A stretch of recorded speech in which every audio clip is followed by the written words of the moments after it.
Dans moins de 10 jours, France 3 diffusera son nouveau téléfilm, intitulé Le Doc et la Veto.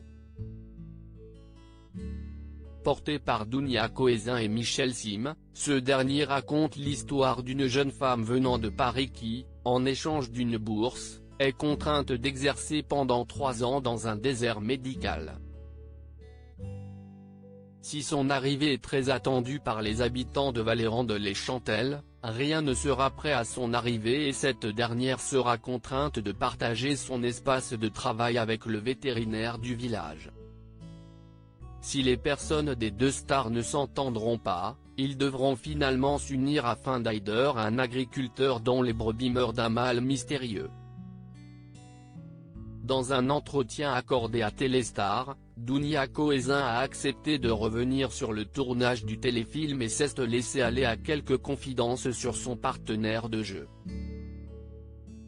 Évoquant sa relation avec Michel Sim, elle a ainsi déclaré « Si est quelqu'un d'une grande humilité, conscient qu'acteur n'est pas son métier. Il consulte beaucoup l'équipe technique pour s'améliorer. Il me demandait aussi mon avis sur son jeu à la fin d'une prise. C'était hyper mignon. » De son côté, le célèbre médecin a également aidé la comédienne révélée dans Plus belle la vie. On a beaucoup échangé sur le métier de médecin. Et pour chaque scène où je jouais des consultations, comme prendre la tension, il me donnait des conseils techniques.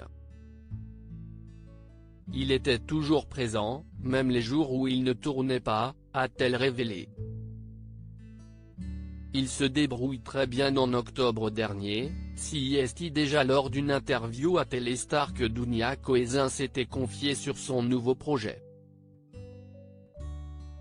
Elle avait révélé alors « Nous avons terminé le 14 octobre. Je joue une médecin urgentiste parisienne qui débarque à la campagne, dans un désert médical. Elle est obligée de partager le cabinet d'un vétérinaire, qui fait aussi office de généraliste, incarné par Michel. Mais ils vont finir par bien s'entendre. »